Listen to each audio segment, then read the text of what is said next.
Emotional reactions hit your heart first, and they can inform you on how you may want or need to proceed. Being in touch with your emotions will be one of your greatest assets in life. Honoring them, even more so, and letting them guide you, profound.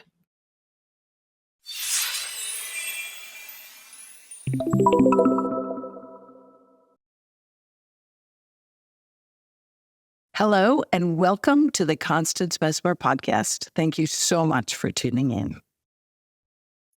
Wahoo! We are on the Heart Chakra. I am so excited.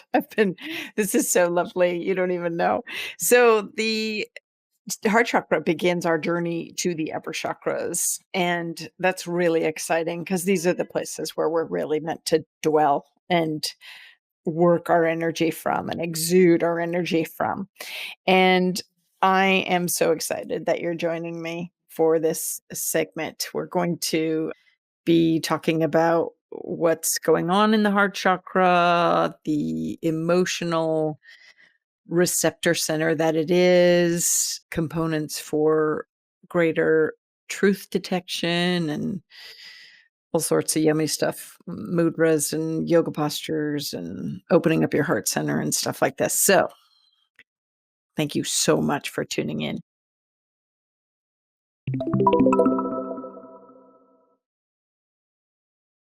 Your heart is the center for love. It's your ability to give and receive love. And in my experience, it is only that. There is no space for anything else here. This is your love vibration center. Now, we've just gone through the fact that the liver, where we store anger, that can like waft up, if you will, and kind of cloud out the heart, or your heart could be broken and it seems like, grief is happening there. But in my experience, it's really the surrounding lungs that are kind of encapsulating the heart or holding the heart with the stored grief. So in my experience of all the psychic work that I've done, listen, it's just my opinion, right? Because of my findings, the heart is love. It's the ability to give and receive love. And the location is in the center of your chest. So it's not exactly over the heart, which is more on the left side of your body, but move it over to the center. That's where the heart chakra is. All right. Your heart chakra is there. So when I put my hand on people's heart chakra, I can assess where they are in their life and in their space, their ability to give and receive love, and how open their heart is to connect with their truth. At the core, we are love.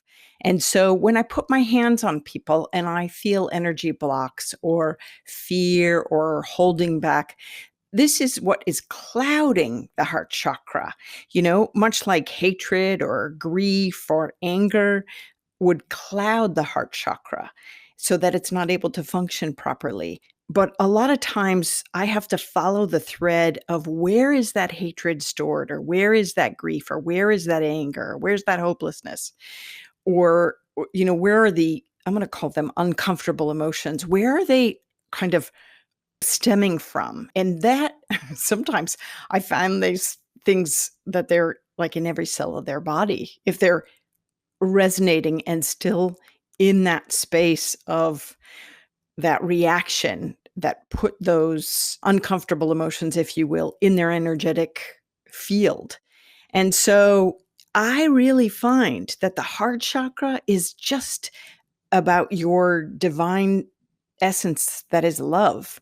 And so that's why when I say, put your hands on your heart and, ask your soul these questions, or what's your truth, it really is about going to the deepness within, uncovering all the crud that could be covering up your heart, and going to that source of your being. The heart chakra is powerful. It is the organ on an organ level. The heart is the organ that, supplies all the blood to every other organ in the body. But as a chakra, it is your source. It is connected to your truth.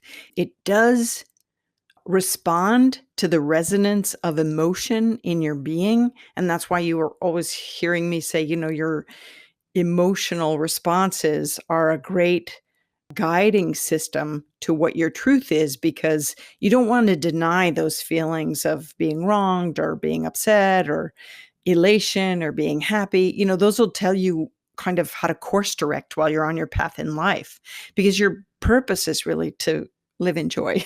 I mean, it just is. And so anything that's not joyful, wrong relationship, wrong choices, or, just as you veer off the path, you're pulling away from your connection, true source, to your heart's knowing and your heart's truth.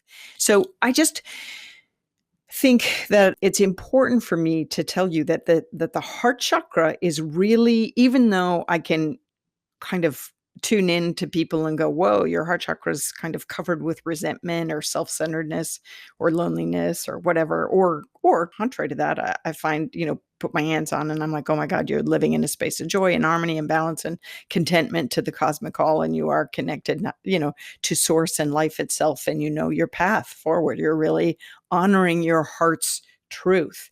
Your commitment to your conscious living is resounding in your vibrant heart chakra, if you will. Your well-being and your sense of equilibrium and maintaining your balance on your path of joy and your heartfelt beliefs are all here in a healthy kind of way, resonating with the life that you've come to live and the life that you've worked. Listen, this is about really daily spiritual practice.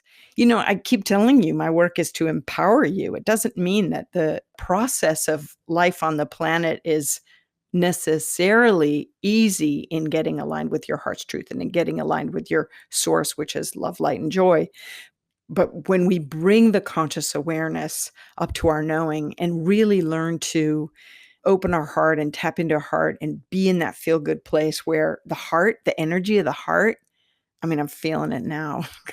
God. Oh my God. It's filling my whole cavity, my torso, my body with its warmth and love, healing light. And it's just permeating, right? It's just permeating out of my being. And this is what was happening when I reached out to that man and that spontaneous healing happened. I was in that space of love and light and, because I was caught up in God, really. So the heart center is, in my experience, it's pure love, and it's your ability to give and receive love. And even though I can, kind of recognize that other emotions have affected its full vibrant potential, it doesn't mean that those emotions are coming from the heart chakra. I think, in my experience, in all of my case studies, if you will, in working, it's really the center of love and nothing else.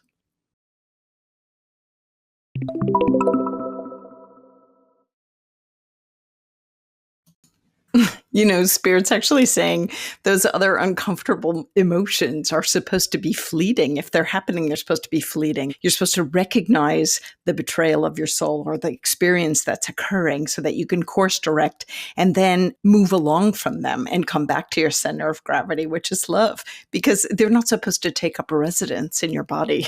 You see, Spirit is saying, which I think is great. Which I don't even know why I'm being reminded of this, but I have this paper in my office that basically says, listen, you've come for a healing, but I'm going to organize the energy as best I can with what I reveal to you and what I do with my hands-on healing. And also, as I project my energy field into yours and bring about balance. But really the work is yours. The work happens after you've left my treatment room, if you will, or my teaching space, if you will, and so this is a great reminder that you out there who feel like you've come to, do you hear me pausing? I'm like, Spirit, are you sure we're going to get into this now? I'm like arguing with Spirit like I do. Aren't we going to wait until I do like hands-on healing work or how to be, a luminous healer? And Spirit's like, no, just finish saying this. So, those of you that feel like you've come to heal others, listen, this is a co-creative journey. You can only help heal others as much as they want to be healed. People like where they're at. And so some of you out there are just kind of, running up into a brick wall. Do you remember the Harry Potter bricks that opened up when they said those words or tapped the wand to get into Diagon Alley or whatnot? Or however you actually say it. And it was spirits like showing me, some of you are, or even Constance, when I do this, are like trying to get through and we're just running up to the wall without the secret maneuvers. But the space of energy in a person's field has a mind of its own. And if that person is holding on and is attached to the resonance of a path that they're going through or whatever, try as you might, you won't be able to break through because it's their will. It's a battle of wills, actually. So even though they come to you for healing, or even though you're reaching out to help your friend, quote unquote, you might never get to have the outcome that you prescribe or desire or even see. I cannot tell you how many people I'm like, oh, I see where you're supposed to be on your path, but you've got all these things that are blocking you. So until you take the steps to, change your course in life or stand up for yourself or, get that person out of your life or move on from this arrangement, you're going to be right back where you are and you're not going to move. Doesn't matter how many times you come to me for psychic work. Why aren't you happy? But it's not about that. It's because you're not standing up for yourself in your life to make and co-create and make the changes that then blossom your heart space, That was a tangent. I'm telling spirit, and spirit's like, don't worry, it'll settle in where it's supposed to. And I'm like, okay, gotcha. Click, click. I'm like winking at spirit, going, God, I trust you. Listen, I do want to explain something. When I was saying I project my energy field out, that is such a trade secret. Listen, and what am I doing? Some of you are like, probably heard that and was like, what is she doing? People feel it. I project my auric field around them and give them a God hug. So what I do is this is really advanced stuff, people. For those of you that do energy work or psychic work or mediumship, or just those of you that want to be a good friend, I soak in the energy of God, pull it from the heavens, step into that space that is totally divine love, beyond me love, and, that I can tap into and bring it through, channel it through my body and project it to the other person. I wrap them in it. It's how I do a lot of my work. And my heart is so on fire right now. So on fire. You try this too, right? I get my goodness from source. We're all tapped into source. And then, you get to a point, hopefully, that you're flooded with source. And then you just walk around like a big love muffin and nothing bothers you. Okay, there's that. The color within the light spectrum is traditionally thought of as green, but the secondary and actually the higher frequency vibration of the color that you'll find there is actually pink. And the note is C. Should I sing it for you? Yeah, that would be a no. I am going to spare both of us that experience. It's lovely, C note. So find a friend that knows the C note and then they can maybe hold it or play it on a piano or whatnot. A few of my favorite stones and crystals to work with when I'm doing energy work on the heart chakra are emerald, pink quartz, and peridot.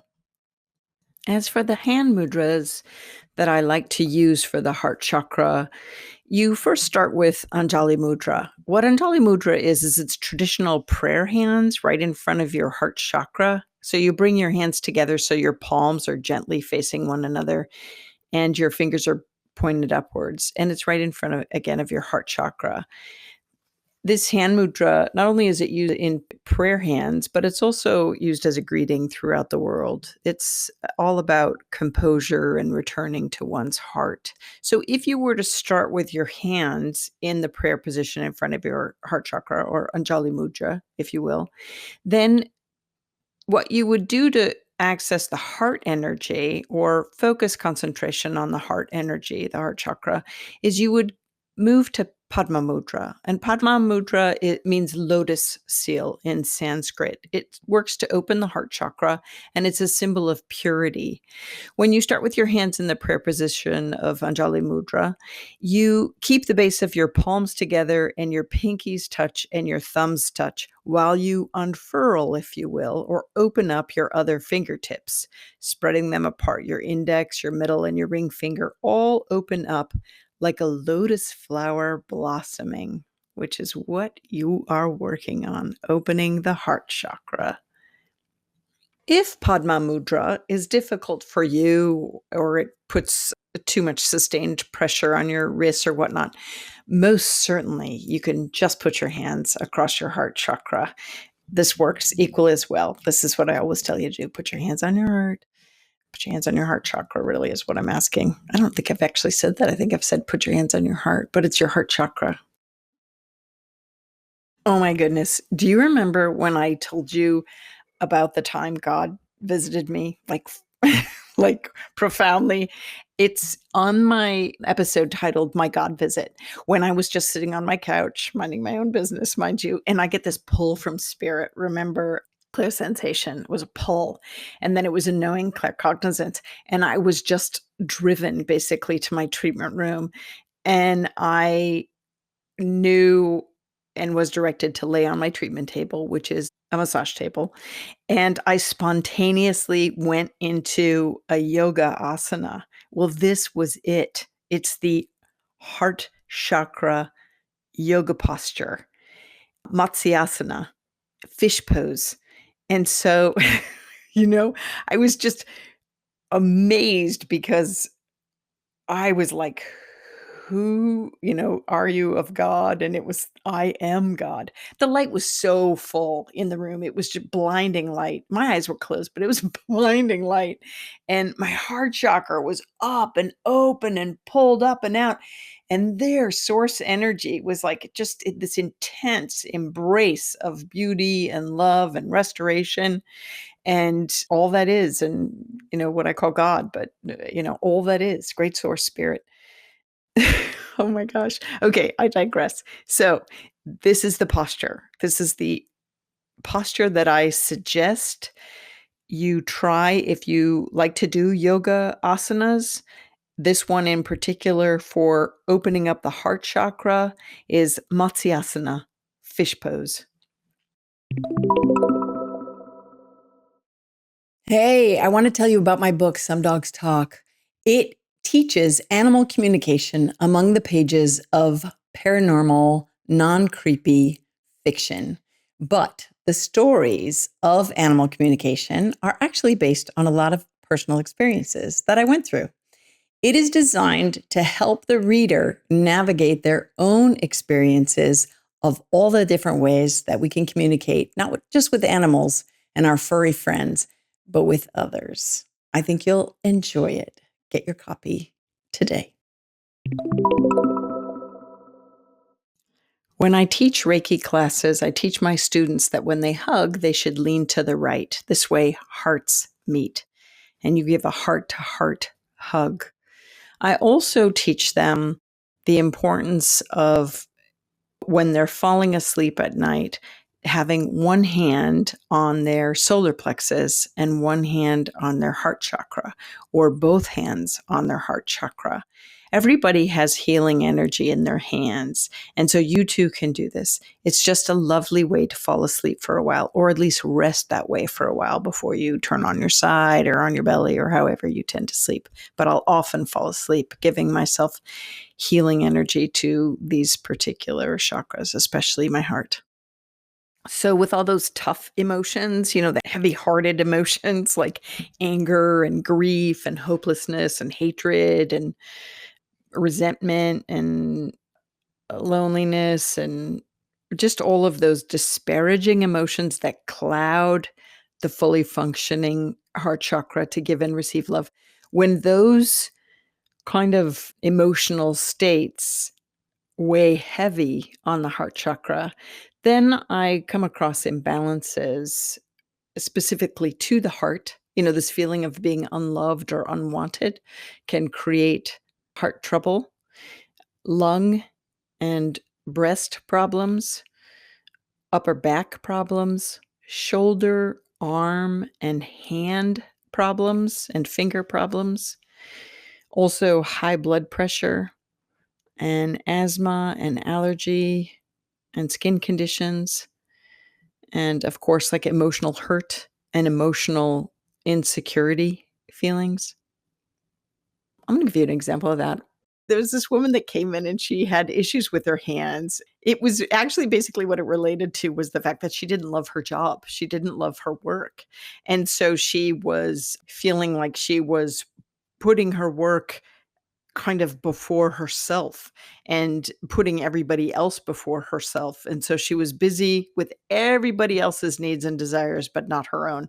And so she wasn't living her truth. So even the fingers can correlate to issues of the heart, which I find fascinating. So I also want to take a moment to remind you that this could also be generational issues, right? So when people say, oh, yeah, high blood pressure runs in the family, and I think, "Oh, really? Are these conditioned responses to your attitude in life towards, what are you whirling dervish of drama, drama, drama?" And sometimes this kind of conversation opens up a whole can of worms.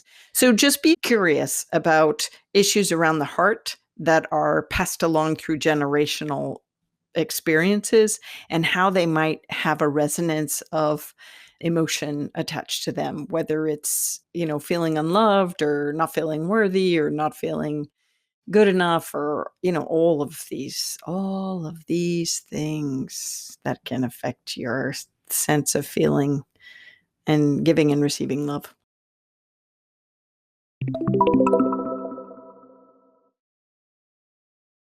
Each year, I take a 40-day with God retreat experience and really immerse myself in divine consciousness meditation time. And I remember recently having an awareness open up while I was in that space. And when I came out and journaled about it, it was really in regards to the heart chakra and being open to love and loving. And I was reminded from spirit that all loving doesn't mean you have to continue to play with them in their arena, especially when you prefer yours.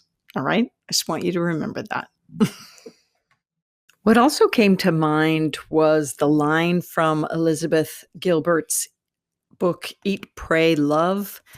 Do you remember when the protagonist was in the pray portion in India and was advised that every time you think of them, send them love?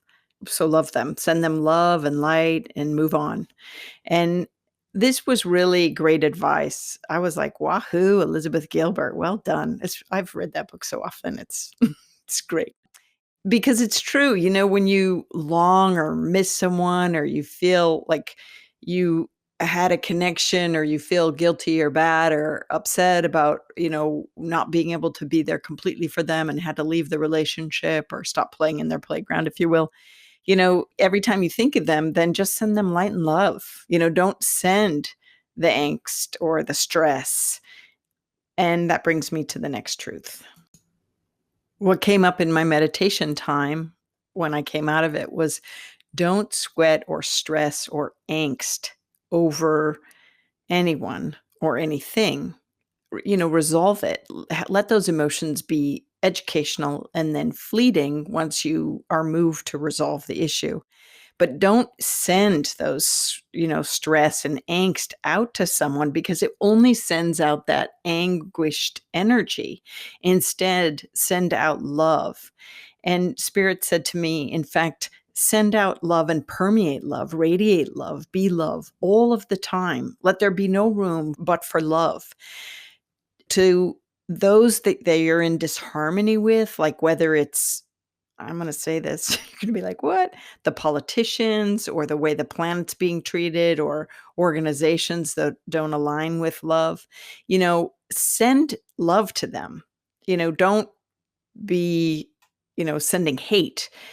Sign all your, you know, whatever for transformation or change or new rules or laws. But really, it's about sending love, constantly sending love, constantly sending love.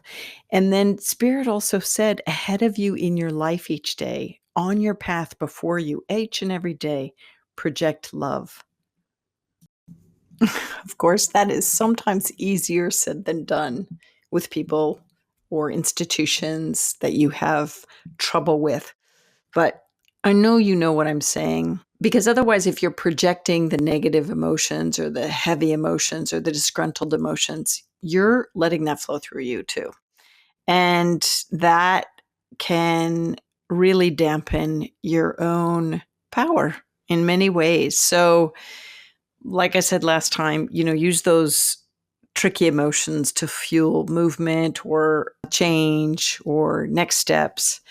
And then it really is about figuring out a way to settle back into love, which is where your source is, which is where your real power is.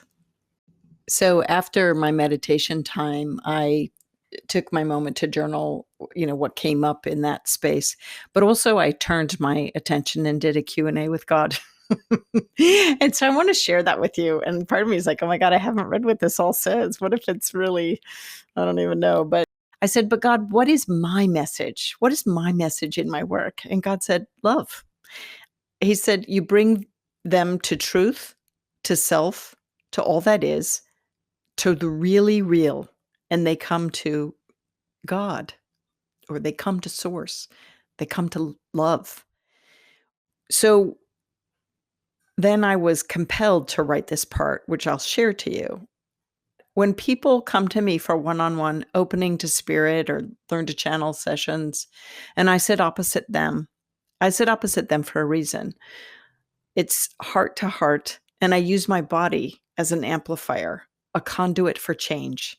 In that, I am altering their energetic frequency so that they can attain higher states of awareness. I get them in touch with their true self and their true capabilities. Nothing more than that.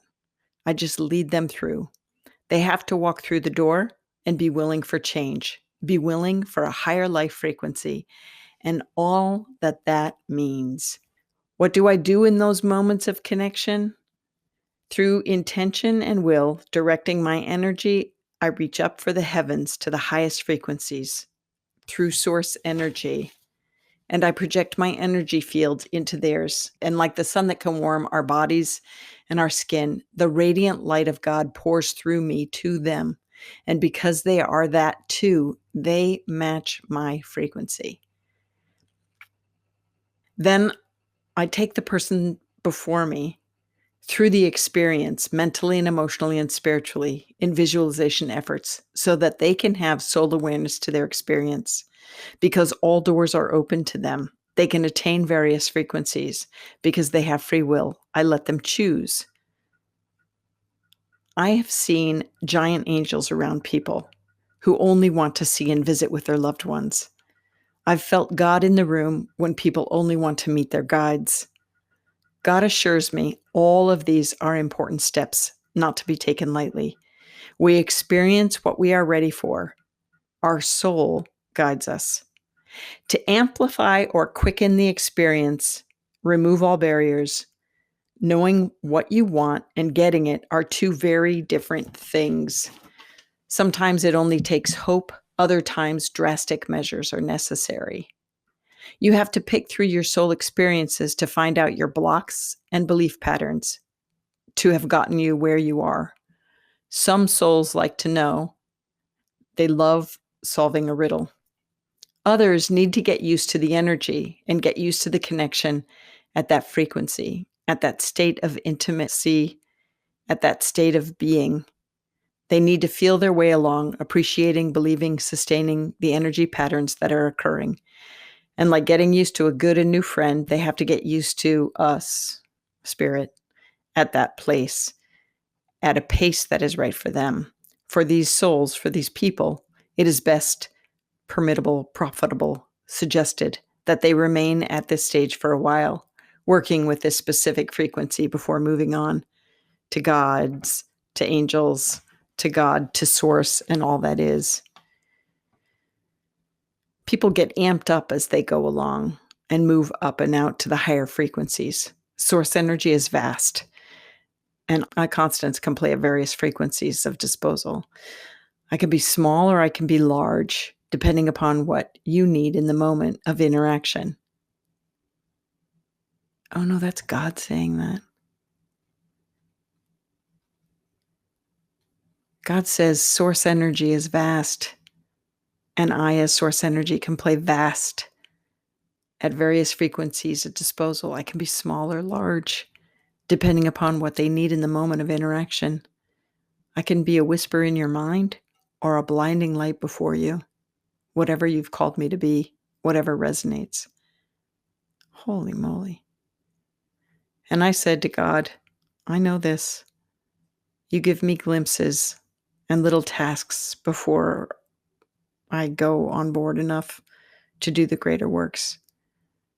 Sometimes, God, your miracles can make me run and hide, but instead I know I need to be brave and I need to be all in. That's fascinating. I think that's fascinating. So in that, I invite you to abandon yourself to the power of love, to source power, to infinite vastness of your being. I invite you into your heart center.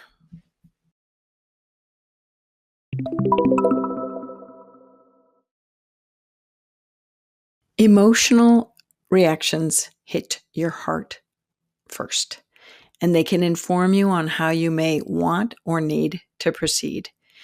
Being in touch with your emotions will be one of your greatest assets in life. Honoring them even more so, and letting them guide you profound. I encourage you to do whatever brings you joy. Choose joy. Your deepest knowing will guide you to this. You deserve your own attention to matters of the heart. With this, realize that there might be joy in the action of the event itself, or the joy may come as the reward after the task or after your effort is put forth. So in taking the spiritual to the practical, I go to spirit and I go, yeah, but what about those times when what I'm up to or what I have to do is not so joyful, like chores that just have to be done because they're a part of life? And then spirit comes back laughing at me and says, then make them joyful, make them fun.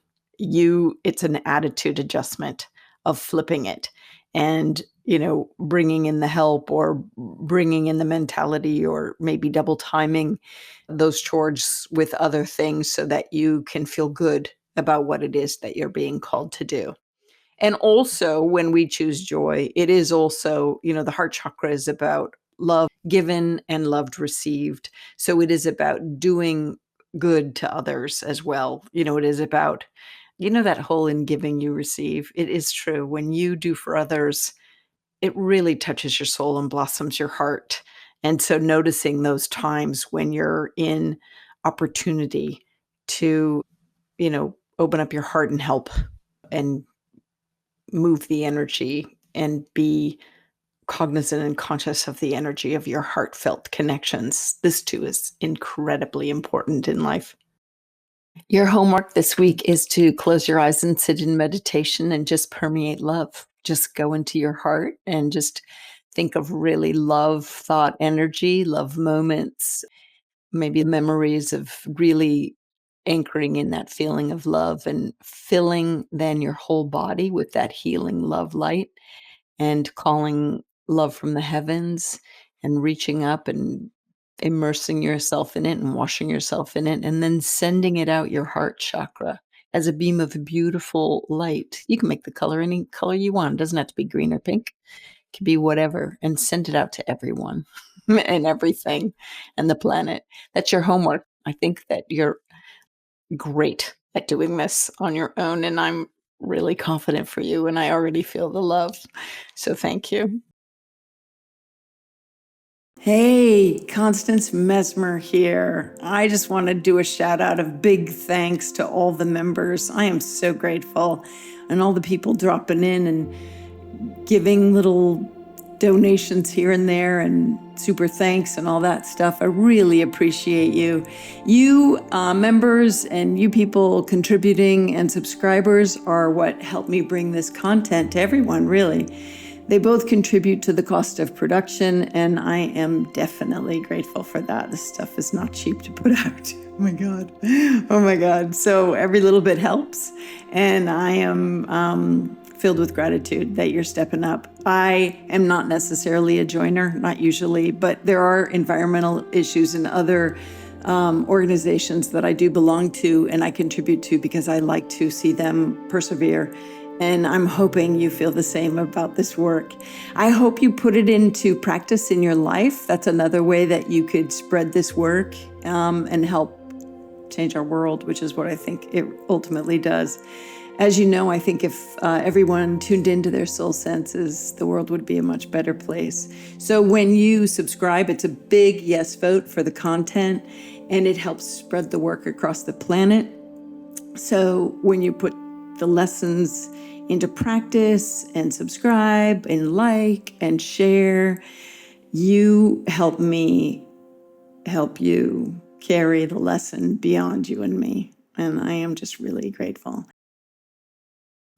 Legally speaking, this podcast is presented solely for educational, spiritual, and entertainment purposes. It is not intended as a substitute for medical diagnosis, treatment, or the advice of a physician, psychotherapist, or other qualified professional. You should not use this information to diagnose or treat a health problem or condition. Always check with your doctor. Thank you.